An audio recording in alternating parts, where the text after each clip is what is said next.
Hi, I'm Emily, 30 years old, living in Seattle with my husband, David.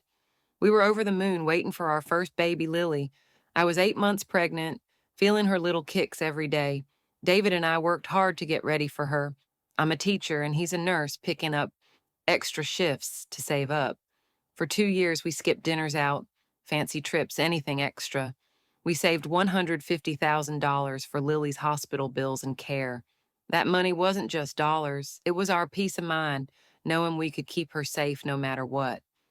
David was my rock, always by my side at doctor's appointments, helping paint Lily's nursery a soft yellow, and hanging a teddy bear mobile over her crib. Every moment was full of love and hope. David's mom, Margaret, was a blessing. My own parents live far away, so she stepped in like a second mom. She cooked my favorite lasagna, shared parenting tips, and get so excited about becoming a grandma. She even knitted tiny blankets for Lily, but not everyone was happy for us. David's older sister, Rachel, always had a problem with me. She struggled with money for years, and I think seeing our joy made her jealous. Her sharp comments cut deep, like, oh, look at the perfect couple. I stayed polite, avoiding fights, but it wasn't easy. David and I planned our visits to Margaret's house when Rachel wasn't around. Most days, that worked, but I had no idea how dark things would get. Early in my pregnancy, hearing Lily's heartbeat for the first time was magic. That soft thump during the ultrasound made David and me cry happy tears. It was real. Our little girl was growing inside me. By the 5th month, we had our gender reveal. I lay on the exam table, David holding my hand, both of us nervous. The technician smiled and said, "It's a girl." We hugged, laughing through tears, already calling her Lily. We spent months painting her nursery, folding tiny clothes, and dreaming of her smile. By the 7th month, our savings hit $150,000, a safety net that let us breathe easy. Margaret was there through it all, bringing meals and joining me for checkups when David was stuck at work. Her warmth calmed my new mom fears. But Rachel's bitterness never went away. We avoided her when we could, but sometimes our paths crossed, and it felt like walking on eggshells. One Sunday, Margaret invited us for dinner. She'd made her famous lasagna, and we brought flowers, hoping for a cozy evening.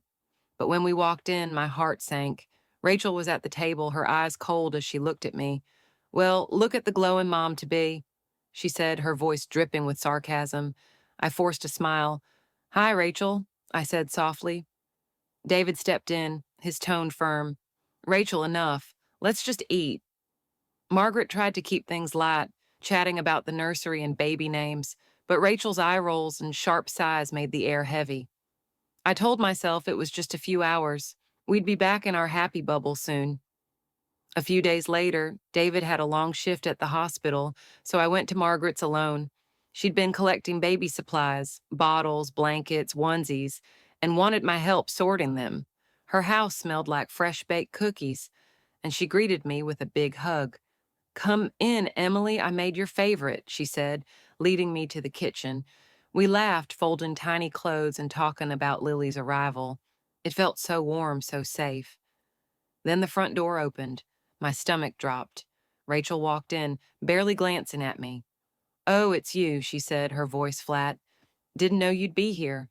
I stayed calm. "I didn't know you'd be here either." Margaret sensed the tension and excused herself to grab some boxes upstairs, leaving me alone with Rachel. My heart raced. I didn't like being alone with her. Rachel put her phone down and stared at me, her eyes cold. "We need to talk," she said sharply. "About the money." I frowned, confused. "What money?" "The $150,000 you and David saved for the baby," she snapped, crossing her arms. "I need it. I'm drowning in debt and you're sitting on a fortune." I froze, stunned. "Rachel, that's for Lily's medical care, for emergencies. It's not ours to give away." Her face twisted with anger. "You don't even need it. I'm struggling and you're acting selfish. Family helps family." I took a deep breath, trying to stay calm. "I'm so sorry for your struggles, but this is for my daughter's safety. I can't give it to you." Her eyes burned with rage, her hands clenching into fists. "You don't deserve this," she hissed. "You don't deserve David or that baby." Before I could say more, Margaret called from upstairs. "Everything okay down there?" I answered quickly, "Yes, we're fine." But I wasn't fine. Rachel stepped closer, her voice low and dangerous. You think you're better than me? She spat. My instinct screamed to get away, but before I could move, she lunged. Her hands grabbed my purse where I kept our bank details, and when I tried to pull it back, she shoved me hard. Her elbow slammed into my belly, pain exploded through me, sharp and burning. I screamed, doubling over, clutching my stomach. Then I felt it, a warm gush down my legs. My water broke, I gasped, tears streaming down my face, terrified for Lily. Rachel froze for a second, but her anger didn't stop. She grabbed my hair, yanking my head back, her nails digging into my arm. Maybe now you'll know what pain feels like, she snarled. I sobbed, my body shaken, thinking only of Lily.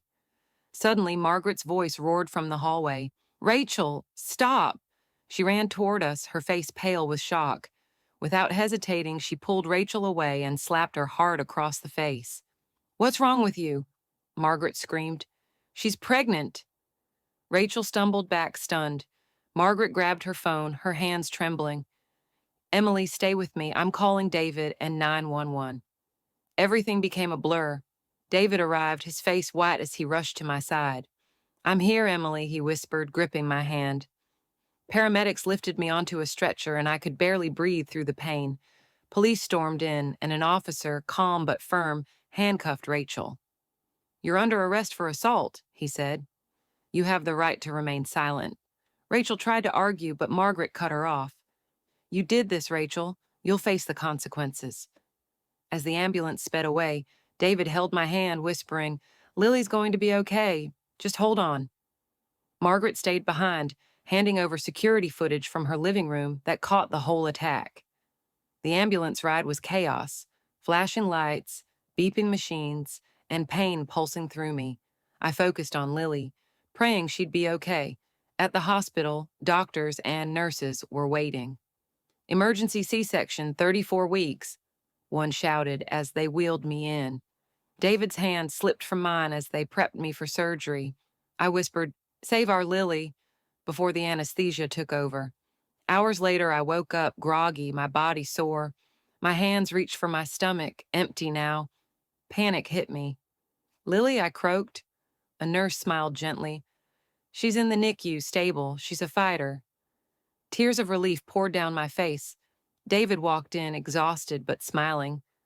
She's small, but she's strong, he said, taking my hand. You both made it. He sat beside me, his voice tight. Rachel's in jail. Mom's footage showed everything. Her stealing attempt, the shove, all of it. Margaret was heartbroken, but stood by us, giving the police every detail. I closed my eyes, feeling relief and anger. She almost took Lily from us, I whispered. David nodded. We've got a lawyer, Laura. Rachel will pay for this. The next weeks were a mix of hope and fear. Lily was in the NICU, tiny in her incubator, wires tracking her every breath. David and I visited daily, whispering to her through the glass. The first time I touched her hand, her fingers curled around mine, so small, but so alive. My heart swelled. Margaret was there every step, bringing meals and sitting with me in silence. Her love for Lily shone, but I saw pain in her eyes over Rachel. You're so strong, Emily, she said one night. Lily's a fighter, just like you. The doctors were hopeful. She's doing great for 34 weeks, they said. With NICU care, she'll grow strong. Laura, our lawyer, built a solid case. The security footage was clear, and with my medical records and Margaret's statement, Rachel faced serious charges, aggravated assault on a pregnant woman and attempted theft. Slowly, Lily's breathing improved, and her tiny body grew stronger. One by one, the tubes came off. After 6 weeks, the doctor smiled. Lily's ready to go home. I cried as David and I held her. So tiny, but perfect. The day we left the hospital was overwhelming. We were a family safe at last. Rachel's trial loomed, but we were ready to fight. Laura met us at Margaret's house, her folder stuffed with evidence. The footage shows everything, she said. Rachel's shove, the theft attempt, your collapse. With the medical reports, we've got a strong case. David's jaw tightened. She almost killed them. We want justice. Laura nodded. She's facing felony charges. We're pushing for prison time, not probation. 2 months later, the courtroom was tense. David and I held hands, As Rachel walked in, pale and nervous, the prosecutor showed the footage: Rachel's angry words, her shove, my scream as I fell. The jury watched in silence. Rachel's lawyer claimed she was stressed, acting out of desperation, but the prosecutor was firm. This was a deliberate attack on a pregnant woman and her unborn child, Margaret testified, her voice steady. I love my daughter, but what she did was wrong. Emily's like family, and no one deserves that. After days of testimony, the judge spoke. Rachel, you're guilty of aggravated assault and attempted theft. You're sentenced to 4 years in prison with no early parole, and you'll pay full restitution. The gavel struck, and I exhaled. David whispered, "It's over." Rachel glanced at us, her eyes empty, as she was led away. Justice was done. We moved in with Margaret, her home a safe haven. She helped with Lily's late-night feedings and doctor visits, her love wrapping us like a warm blanket. Lily grew stronger, her cheeks round, and her giggles lighting up the house. David and I leaned on each other, our bond unbreakable after everything. A year later, we celebrated Lily's first birthday. Margaret's living room was full of balloons and streamers, with a pink cake glowing under a single candle. Friends and family laughed as Lily clapped in her high chair, her eyes bright. I kissed her forehead, whispering, "You're my miracle." David hugged me, saying, "We're stronger because of you." Margaret smiled, her hand on mine. "Lily's our fresh start." The pain of Rachel's betrayal was gone, replaced by love and light.